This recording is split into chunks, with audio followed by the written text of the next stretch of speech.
नमस्कार. प्रेमिलास रेसिपीमध्ये तुमचं सर्वांचं खूप खूप खूप स्वागत. आज आपण प्रेमिलास रेसिपीमध्ये दिवाळीच्या फराळासाठी चकलीची भाजणी तयार करून त्या भाजणीच्या पिठाच्या उकड काढून मस्त अशा खुसखुशीत काटेरी चकल्या तयार करतोय. चकल्या केल्यानंतर डब्याच्या तळाशी तेल साठू नये किंवा चकल्या 2-4 दिवसांनी नरम पडू नयेत म्हणून पारंपरिक पद्धतीने चकलीची भाजणी तयार करून उकड काढून आज मी इथे तुम्हाला रेसिपी करून दाखवलेली आहे. त्याच्यासाठी तुम्ही संपूर्ण रेसिपी बघा. हे बघा, अजिबात चकल्या इथे तेलकट झालेल्या नाहीयेत आणि मस्त काटेरी आणि खुसखुशीत झालेले आहेत. एक चकली मी तुम्हाला तोडून दाखवते.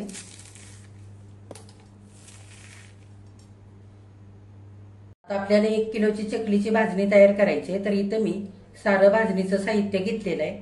तर ते वजनी प्रमाणामध्ये किती घेतलंय ते मी तुम्हाला आधी सांगते. इथे मी अर्धा किलो रेशनचे तांदूळ घेतलेत, 100 ग्राम पोहे, 200 ग्राम चण्याची डाळ, 100 ग्राम साबुदाणे, 100 ग्राम पिवळी मुगाची डाळ, 50 ग्राम उडदाची डाळ, 10 ग्राम जिरे, 20 ग्राम धने घेतलेले. आता साऱ्या साहित्याचं वाटीचं प्रमाण बघूया. त्या वाटीने मी सारं साहित्य मोजून घेतलेलं आहे. 4 वाट्या तांदूळ, 1.5 वाटी पोहे, 2 वाट्या चण्याची डाळ, पाऊण वाटी साबुदाणे, पाऊण वाटी पिवळी मुगाची डाळ, अर्धी वाटी उडदाची डाळ, 10 ग्राम जिरे, 20 ग्राम धने. आता आपल्याला ह्यातलं पोहे, साबुदाणे आणि जिरे, धने इतकं साहित्य बाजूला ठेवायचंय. 3 डाळी आणि तांदूळ धुवून घ्यायचे. आता मुगाची डाळ आणि उडदाची डाळ आकाराने एकसारख्याच आहेत, त्याच्यामुळे आपण ह्या डाळी एकत्र करूया आणि एकत्रच धुवून घेऊया.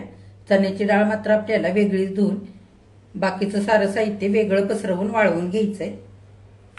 डाळीमध्ये आता ही डाळ एकत्र घेऊया. आता आपण तांदूळ आधी 2-3 पाण्याने स्वच्छ धुवून घेऊया. मी हे तांदूळ पाकडून चांगले निवडून घेतलेले. हे बघा, 2-4 पाण्याने मी चांगले तांदूळ इथं धुवून घेतलेत. रेशनचे तांदूळ थोडेसे काळपट असतात, त्याच्यासाठी चांगले धुवून घ्यायचे. चाळणीवरती आपण नितळण्यासाठी काढून घेऊया. आता मुगाची डाळ आणि उडदाची डाळ एकत्र केली ती आपण मोठ्या भांड्यामध्ये घेऊया आणि 2-3 पाण्याने ही डाळी सुद्धा आपण दोन्ही धुवून घेऊया. डाळी सगळ्याच तिन्ही पण स्वच्छ धुवूनच चांगल्या वाळवून घ्यायच्या, म्हणजे आपली चकली मस्त खुसखुशीत होते आणि तळल्यानंतर अजिबात तेलकट सुद्धा होत नाही. आता ह्या दोन्ही डाळी धुतलेल्या चाळणीवरती काढूया. आता डाळी आणि तांदूळ निथळण्यासाठी अशा चाळणीवरती ठेवलेले आहेत. 5-10 मिनिटं निथळू देऊया आणि नंतर सुकण्यासाठी आपण पसरवून घालूया. आता सुती कपड्यावरती आपण तांदूळ आणि डाळी सुकण्यासाठी घालूया. हे सगळं आपल्याला वेगळं वेगळं सुकवून घ्यायचंय, कारण सारं साहित्य वेगळं वेगळं भाजून घ्यायचंय. असं पातळ पसरवून घालायचं. 7 ते 8 तास सारं आपल्याला चांगलं वाळवून घ्यायचंय, किंवा मग रात्रभर जरी असं पसरवून वाळवून घेतलं तरी सुद्धा चालणार. आता तांदूळ आणि डाळी अशा वेगळ्या वेगळ्या पसरवून घेतलेल्या आहेत. पंख्याच्या हवेखालीच आपल्याला 7 ते 8 तास हे सारं धान्य वाळवून घ्यायचंय, उन्हामध्ये वाळवायचं नाही.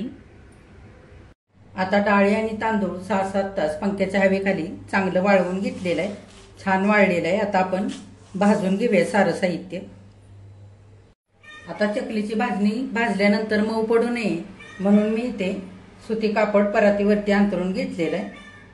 सुती कापडावरती किंवा न्यूजपेपरवरती सगळी भाजणी भाजल्यानंतर काढायची, म्हणजे भाजणीला पाणी सुटत नाही आणि भाजणी मऊ पडत नाही. त्याच्यासाठी चकलीची भाजणी भाजण्यासाठी इथं मी जाड तळाची कढई गॅसवरती मांडलेली आहे. अशी जाड तळाची कढई घ्यायची आणि थोडीशी पसरट घ्यायची, म्हणजे सगळं धान्य भाजताना कढईला खाली चिकटत पण नाही आणि पसरट असल्यामुळे चांगलं धान्य पसरून भाजता येतं. आता कढई चांगली गरम झाली. आपण पहिल्यांदा तांदूळ घालूया आणि चांगले भाजून घेऊया. गॅस मध्यम ठेवायचा आणि भाजून घ्यायचे. आता 5 मिनिटं होत आलेले, छान सुगंध सुटलेला आहे तांदळाचा. आणखी 3 ते 4 मिनिटं चांगले तांदूळ भाजून घ्यायचे. तांदूळ भाजत असताना पांढऱ्या रंगावरती यायला लागतात आणि नंतर हलका हलका रंग बदलायला लागतो असे तांदूळ आपल्याला छान खरपूस भाजून घ्यायचे 9 ते 10 मिनिटं.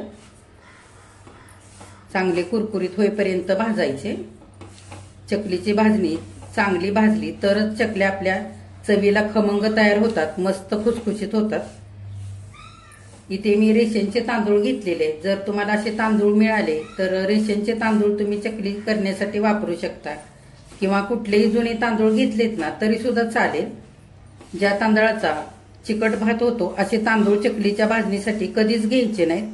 त्याच्याने काय होतं, चकलीच्या भाजणीचं पीठ आपण मळून घेतो त्यावेळेला ते खूप चिकट होतं आणि चकल्या तळल्यानंतर चकल्या खूप तेलकट होतात आणि लवकर मऊ सुद्धा पडतात.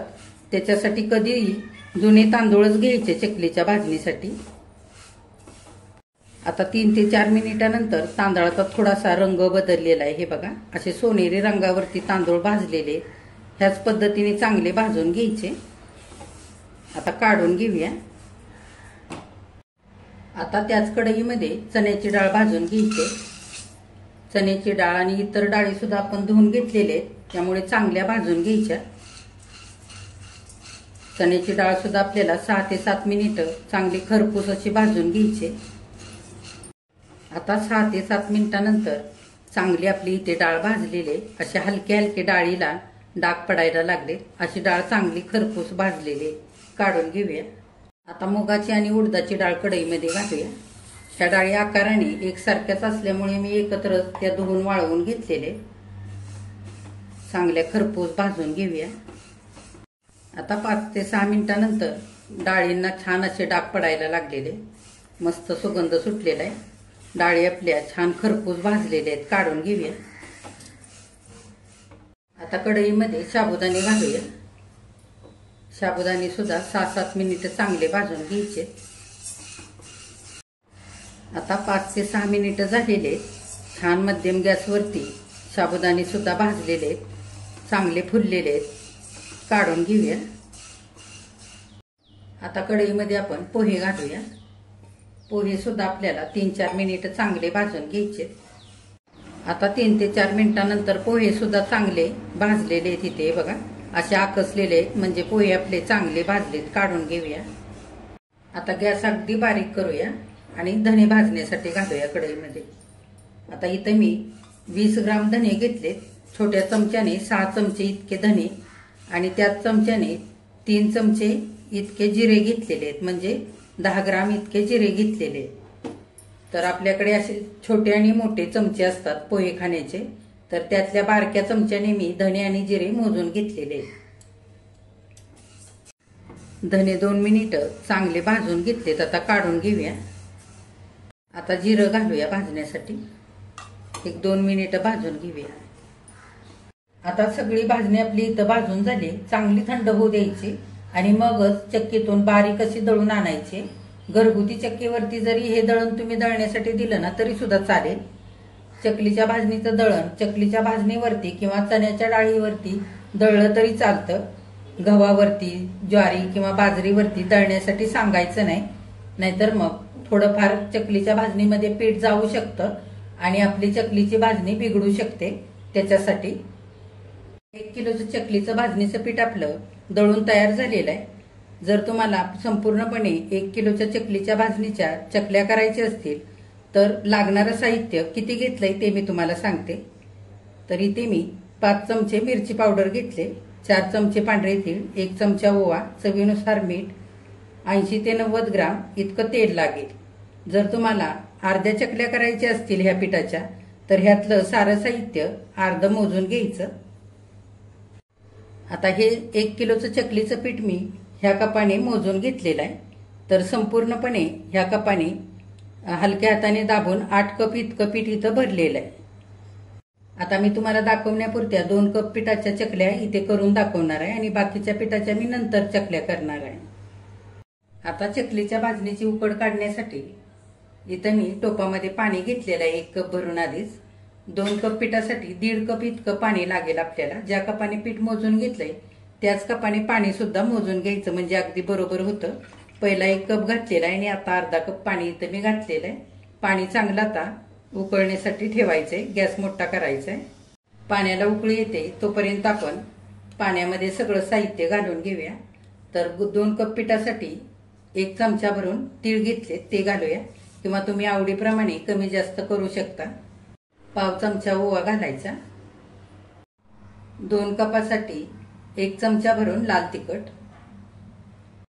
आता 2 कप भाजणीच्या पिठासाठी 2 चमचे इतकं तेल घालायचे। पोह्याच्या चमच्याने इथं मी घालते। तेल सुद्धा मोजूनच घालायचं। हे तेल 80 ते 90 ग्राम इतकं आहे, तर ते पोह्याच्या चमच्याने साधारण 8 चमचे इतकं तेल 1 किलोसाठी मी घेतलं होतं। तर 2 कपासाठी 2 चमचे इतकं तेल मी इथं घातलेलं आहे। आता चवीनुसार मीठ घालूया। आता चकलीच्या पिठाला छान सुगंध येण्याकरता आणि चकल्या चवीला चांगल्या लागण्याकरता 2 चिमटी हिंग घालूया। आवडत असेल तर घाला, नाही घातला तरी सुद्धा चालेल। आता पाणी चांगलं उकळलेलं आहे। गॅस मध्यम करायचा आणि चकलीचं पीठ घालायचं। पाण्यामध्ये घातलेलं पीठ चांगलं हलवून घ्यायचं। उरलेलं सगळं पीठ घालूया। सगळं पीठ चांगलं हलवून घ्यायचं, एकजीव करायचं पाण्यामध्ये। आता सगळं पीठ पाण्यामध्ये चांगलं एकजीव करून घेतलंय। गॅस अगदी बारीक केलेला आहे। चमच्याचं सगळं पीठ पुसून काढायचं। गॅस बारीक करून झाकण ठेवून 3 ते 4 मिनिटं चांगली वाफ काढायची। आता 3 ते 4 मिनिटं झालेले, झाकण उघडूया। पीठ चांगलं एकदा हलवून घ्यायचं। आता गरम पीठ सगळं परातीमध्ये काढून घेऊया। आता गरम असताना पीठ चांगलं तांब्याने किंवा एखाद्या पेल्याने एकजीव करून घ्यायचं आणि कपभर पाणी मी थोडंसं कोमट करण्यासाठी ठेवलेलं आहे, जर लागलं तर आपल्याला पीठ मळण्याकरता पाहिजे म्हणून। आता थोडंसं पीठ इथं थंड झालंय, हाताला सोसवेल असं हाताने एकजीव करून घेऊया। गरम असतानाच पीठ चांगलं मळून घ्यायचं, म्हणजे चांगलं एकजीव होतं। आता हाताने बऱ्यापैकी पीठ इथं मी मळून घेतलेलं आहे। तर उकड काढलेल्या टोपामध्येच थोडंसं मी पाणी गरम करून घेतलंय। तर गरम पाण्यानेच आपल्याला आता उरलेलं पीठ चांगलं असं मऊसूद मळून घ्यायचंय। फारही सैल मळायचं नाही आणि फारही घट्ट मळायचं नाही।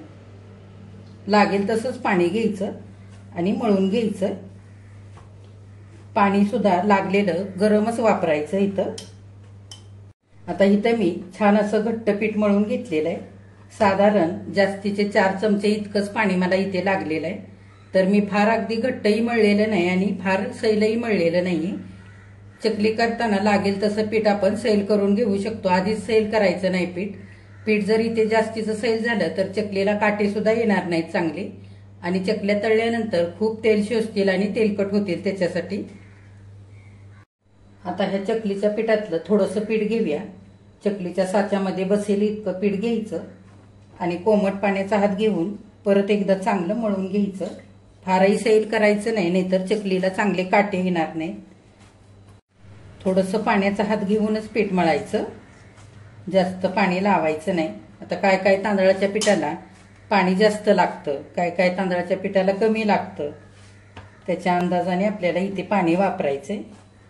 हे बघा, थोडा थोडा पाण्याचा हात घेऊन पीठ मी असं मऊसूद मळून घेतलेलं आहे। चिरा पडतील असं पीठ इथे ठेवलेलं नाहीये, छान मऊसूद मळलेलं आहे। तर ह्याच पद्धतीने पीठ चकली करायच्या आधी चांगलं हाताने एकजीव करून मऊ करून घ्यायचं थोडंसं, म्हणजे चकल्या करताना तुकडे पडत नाहीत। आता चकलीच्या साच्यामध्ये पीठ आपण दाबून भरून घेऊया। चांगलं दाबून भरायचं, पोकळ ठेवायचं नाही, नाहीतर चकल्या करताना चकल्याचे तुकडे पडतात। आता झाकण लावून घेऊया। उरलेलं पीठ मी झाकून ठेवलेलं आहे। आता आपण चकल्या करूया। तुम्ही अशा ताटावरती किंवा बटर पेपरचे छोटे छोटे तुकडे कापून त्याच्यावरती सुद्धा ह्या चकल्या करून घेऊ शकता। 2 ते 3 वेढे काढायचे। तुम्ही जर चकल्या नव्याने करत असाल तर डिश घ्यायची आणि डिशच्या पाठीमागच्या बाजूला चकली करायची, म्हणजे उचलताना तुटत नाही त्याच्यासाठी। चकली झाल्यानंतर असं टोक चिटकवून घ्यायचं, म्हणजे चकली तळताना सुटत नाही। तुमच्या आवडीप्रमाणे तुम्ही लहान मोठ्या करून घेऊ शकता। आता इथे 5-6 चकल्या मी करून घेतलेल्या आहेत, लगेचच तळून घेऊया। चकल्या नेहमी करत करतच तळायच्या, जास्तीच्या करून ठेवायच्या नाहीत। जास्त जर आधीच चकल्या केल्या तर वरच्या बाजूने पीठ सुकतं आणि चकल्या तळताना तुकडे होतात। त्याच्यासाठी जर चकलीच्या साच्यामध्ये थोडंफार पीठ राहिलं असेल तर हे बघा थोडं थोडं पीठ परत बाहेर यायला लागतं। तर असं होऊ नये म्हणून काय करायचं, वरच्या बाजूने चकलीचा साचा थोडासा सैल करायचा, म्हणजे हवा खेळती राहते, दाब पडत नाही पिठावरती आणि पीठ बाहेर येत नाही त्याच्यासाठी। आता इथं मी तेल आधीच गरम करायला ठेवलेलं आहे। चकलीचा एक आपण तुकडा घालूया तेलामध्ये तळण्यासाठी। हे बघा लगेचच वरती आलेलं आहे तळून, म्हणजे आपलं तेल छान असं इथे गरम झालेलं आहे। आता गॅस मध्यम करून तेलामध्ये चकली तळण्यासाठी घालूया। एका वेळेला 1 किंवा 2 चकल्या घालायच्या किंवा कढईमध्ये मावतील तेवढ्याच घालायच्या। आता चकल्या लगेचच उलटवायच्या नाहीत, एक काही सेकंद खालच्या बाजूने तळू द्यायच्या आणि नंतर उलटवायच्या। आता 2-3 मिनिटं मध्यम गॅसवरती छान अशा खरपूस सोनेरी रंगावरती चकल्या तळून घ्यायच्यात, मस्त कुरकुरीत होऊ द्यायचे। आता तेलावरचे बुडबुडे कमी झालेले आहेत आणि चकल्या तेलावरती तरंगायला लागलेल्या आहेत, म्हणजे आतपर्यंत छान अशा तळलेल्या आहेत। मोठ्या गॅसवरती चकल्या कधीच तळायच्या नाहीत, वरच्या बाजूने करपतात आणि आतमध्ये तशाच कच्च्या राहतात त्याच्यासाठी। आणि अगदी बारीक गॅसवरती सुद्धा तळायच्या नाहीत, खूप तेलकट होतात चकल्या। काढून घेऊया। हे बघा अशा मी चकल्या जाळीवरती तळल्यानंतर काढलेले आहेत। अशा जाळीवरती किंवा एखाद्या चाळणीमध्ये तळल्यानंतर पसरवून ठेवायच्या, म्हणजे सगळं तेल निथळलं जातं आणि चकल्या सुद्धा छान सगळ्या बाजूने थंड होतात आणि मस्त खुसखुशीत राहतात, नरम पडत नाही। आता दुसऱ्यांदा घातलेल्या चकल्या सुद्धा छान सोनेरी रंगावरती तळलेले, तेलातले बुडबुडे पूर्ण कमी झालेले आहेत आणि चकल्या तेलावरती तरंगायला लागलेल्या आहेत, म्हणजे आपल्या चकल्या इथे छान खरपूस अशा तळलेल्या आहेत। काढून घेऊया। ह्याच पद्धतीने उरलेल्या सगळ्या चकल्या करून तळून घेऊया। दिवाळीच्या फराळासाठी चकलीची भाजणी तयार करून त्या भाजणीच्या पिठाच्या उकड काढून केलेल्या मस्त अशा चकल्या इथे करून तयार झालेल्या आहेत। किती छान झाल्यात बघा, मस्त काटेरी आणि खुसखुशीत झालेले आहेत। रंग सुद्धा खूप छान आलेला आहे, अजिबात तेलकट झालेल्या नाहीत। ह्या चकल्या केल्यानंतर चाळणीवरती तेल निथळण्याकरता अर्धा तास तरी ठेवून द्यायच्या, म्हणजे सगळं तेल निथळून जातं आणि अजिबात तेलकट चकल्या होत नाहीत। चकल्या पूर्ण तासभर थंड होण्यासाठी अशाच ठेवून द्यायच्या आणि नंतर हवाबंद डब्यामध्ये भरून ठेवायच्या, म्हणजे छान खुसखुशीत राहतात। आणि तुम्ही ह्या चकल्याच्या भाजणीचं पीठ सुद्धा जास्तीचं करून ठेवू शकता, वरती सुद्धा 1 ते 2 महिने आरामात राहतं। फ्रीजमध्ये जर ठेवलं तर 2 ते 3 महिने छान टिकतं। तर तुम्ही जास्तीचं सुद्धा पीठ करून ठेवू शकता आणि पाहिजे तेव्हा अशा चकल्या करू शकता। तर तुम्ही सुद्धा यंदाच्या दिवाळीला मस्त अशा भाजणीच्या चकल्या करून बघा। तुम्ही केल्यानंतर मला कमेंट करून नक्की सांगा। आजची जर रेसिपी आवडली असेल तर एक लाईक सुद्धा करा। जे कोणी आता माझ्या रेसिपीज नव्याने बघत आहेत त्यांनी माझ्या चॅनेलला जरूर सबस्क्राईब सुद्धा करा।